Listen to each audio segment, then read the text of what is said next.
महिला अभी अभी एक बड़ी सी मिट्टी की गड्ढे में कूदकर आई थी, लेकिन जैसे ही वो अंदर आए उसे अचानक कुछ अजीब लगा, क्योंकि यह मिट्टी का गड्ढा क्या था? ये तो एक विशाल पैर का निशान था, लेकिन इतनी बड़ी पगचिन्ह में अजीब क्या है? आखिर किस तरह के भयानक जीव ने इसे बनाया होगा? इस पगचिन्ह का राज जानने के लिए नोरा जल्दी जल्दी आसपास रहने वाले लोगों के पास पूछताछ करने गई।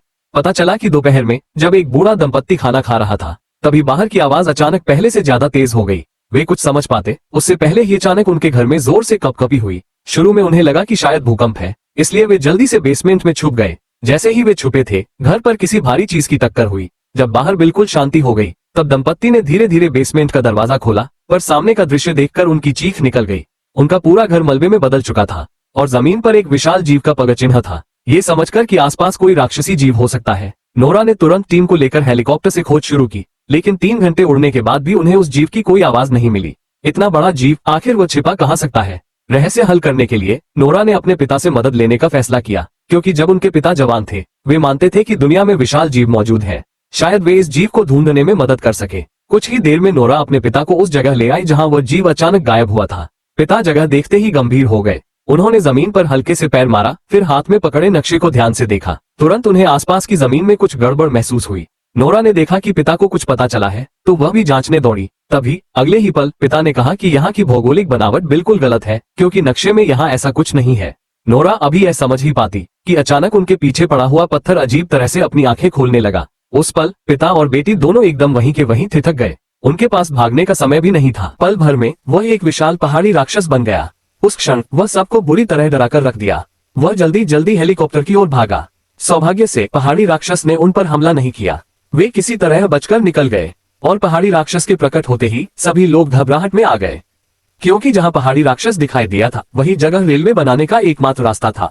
लोगों की संपत्ति को नुकसान से बचाने के लिए उच्च अधिकारियों ने पहाड़ी राक्षस पर हमला करने की तैयारी कर ली। लेकिन नोरा के पिता को ये ठीक नहीं लगा, क्योंकि उनके लिए सबसे जरूरी था ये पता लगाना कि पहाड़ी राक्षस क्या करना चाहता है। लेकिन उस समय उच्च अधिकारी उसकी एक नहीं सुन रहे थे। उन्होंने तुरंत सैनिकों को इकट्ठा कर पहाड़ी राक्षस को खत्म करने का आदेश दे दिया। जब वे उस क्षेत्र में पहुंचे जहां पहाड़ी राक्षस था, तो राक्षस ने इंसानों की गंध सूंघ ली और उनकी ओर बढ़ने लगा। पहाड़ी राक्षस को देखते ही कप्तान ने तुरंत गोली चलाने का आदेश दिया, लेकिन उन्होंने राक्षस की रक्षा क्षमता को कम आंका था। वे सिर्फ गोली चला रहे थे, लेकिन राक्षस को कोई गंभीर चोट नहीं पहुंची, मानो उसे सिर्फ खुजली हो रही हो। इस कारण कप्तान को पागलों की तरह बम दागने का आदेश देना पड़ा। लेकिन इसी वजह से पहाड़ी राक्षस पूरी तरह गुस्से में आ गया। राक्षस को उनकी तरफ आते देख कप्तान ने तुरंत पीछे हटने का आदेश दिया, लेकिन पहाड़ी राक्षस ने उन्हें छोड़ने का इरादा नहीं किया। उसने एक छोटी कार उठाए और उनकी तरफ फेंक दी। खुद को राक्षस के मुकाबले कमजोर देखते हुए नोरा के लोग एक बड़े पत्थर के पीछे छिप गए, लेकिन वे राक्षस की सूंघने की क्षमता भूल गए थे। जल्द ही राक्षस ने उस पत्थर को ही उठाकर फेंक दिया। फिर एक सैनिक राक्षस के हाथ लग गया। इतना भयानक दृश्य देखकर सभी लोग डरकर भागने लगे, सिवाय नोरा के पिता के, जो दोनों हाथ ऊपर कर पागलों की तरह राक्षस के पैरों के पास चले गए। उन्होंने इशारों से राक्षस को शांत करने की कोशिश की। आश्चर्य की बात यह कि अगले ही पल राक्षस सचमुच शांत हो गया।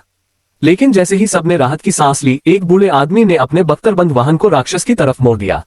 पत्थर लगने से राक्षस फिर गुस्से में आ गया। उसने बूढ़े आदमी को उत्तर पश्चिम दिशा में फेंक दिया। फिर उसने अपने दाएं पैर से बख्तरबंद गाड़ी को कुचल दिया। इसके बाद ही राक्षस मुड़ा और वहां से चला गया। छोटी लड़की अचानक डर गई। एक पहाड़ी राक्षस सीधी रेखा में चलते हुए आगे बढ़ गया। यह एक मनोरंजन पार्क में आ पहुंचा। पर्यटकों ने जब ये दृश्य देखा तो पत्थर की तरह डरकर भागने लगे। छोटी लड़की खतरे में पड़ गई। अचानक सड़क के बीचों बीच लटका हुआ हेलीकॉप्टर दिखाई दिया। असल में वे घंटी की आवाज का इस्तेमाल करके पहाड़ी राक्षस को किसी और जगह आकर्षित करना चाहते थे। सोचा नहीं था ये तरीका काम कर गया। जल्द ही पहाड़ी राक्षस टकरा गया, लेकिन वह इंसानों को देखकर भी हैरान था। उसने बिना कुछ कहे एक हेलीकॉप्टर पकड़ लिया। उसने उस हेलीकॉप्टर को दूसरे हेलीकॉप्टर की ओर फेंक दिया। पल भर में उसने 3 हेलीकॉप्टर नष्ट कर दिए। उसने विमान के मलबे को देखा और वह छोटी लड़की की ओर गिरने लगा। छोटी लड़की के पिता दौड़कर उसे गले लगा लेते हैं। उन्हें लगा कि अब उनके स्वागत में मौत ही आने वाली है, लेकिन अगले ही सेकंड पहाड़ी राक्षस ने विमान के मलबे को पकड़ लिया। नोरा ने सोचा भी नहीं था कि पहाड़ी राक्षस के दिल में अभी भी दया बची है, लेकिन पहाड़ी राक्षस रुका नहीं। उसने अपने हाथ में पकड़ा हेलीकॉप्टर घुमाया और शहर के केंद्र की ओर बढ़ गया। जब खबरों में पहाड़ी राक्षस दिखाई दिया तो पूरा शहर दहशत में आ गया। जब उन्होंने देखा कि पहाड़ी राक्षस शहर के केंद्र की तरफ जा रहा है, तो सेना को तुरंत उपाय करने पड़े। उन्होंने पहाड़ी राक्षस को खत्म करने के लिए परमाणु हथियार का उपयोग करने की योजना बनाई। फिर उन्होंने जल्दी से शहर के निवासियों को खाली कराया। उन्होंने सोचा कि शहर के पास ही परमाणु हथियार लगाया जाए। जब पहाड़ी राक्षस वहां पहुंचे तो वे उसे हमेशा के लिए खत्म कर दें। इसी समय नोरा को अचानक वह बात याद आई जो उसके पिता ने मरने से पहले उससे कही थी। नोरा को लगा कि उसके पिता जिस महल की बात कर रहे थे वही शायद पहाड़ी राक्षस का अंतिम ठिकाना हो। इसलिए वे जल्दी से कार लेकर महल पहुंचे। क्योंकि वहां का बटलर और नोरा के पिता अच्छे दोस्त थे, बटलर ने उन्हें महल के अंदर ले लिया। फिर बटलर उन्हें एक बहुत अजीब गुफा में ले गया, लेकिन उन्हें ये देखकर हैरानी हुई कि वहां पहाड़ी राक्षस की बहुत सारी हड्डियां पड़ी थीं। असल में ये कभी पहाड़ी राक्षसों का निवास स्थान हुआ करता था। तभी नोरा को समझ आया कि पहाड़ी राक्षस शहर में सिर्फ अपने घर लौटने आया था। इसी समय नोरा ने देखा कि जब बैंगनी किरण वाली रोशनी हड्डियों पर पड़ती है तो हड्डियां जल्दी पिघलने लगती हैं।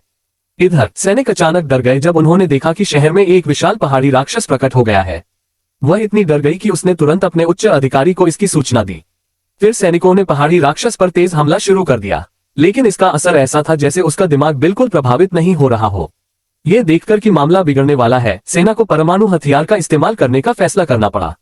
इसी समय नोरा ने सैनिकों को कुछ बैंगनी किरण वाली लाइट्स तैयार करने को कहा और उन्हें एक बड़े पार्क में लगाने को कहा। इन सब के बाद नोरा एक छोटी कार चलाते हुए पहाड़ी राक्षस को जाल की ओर लुभाने गई, ये जानते हुए कि पहाड़ी राक्षस एक ही पैर से छोटी कार को कुचल सकता है। कार में बैठे लोग डर के मारे बुरी तरह घबरा गए और नोरा की ओर भागे।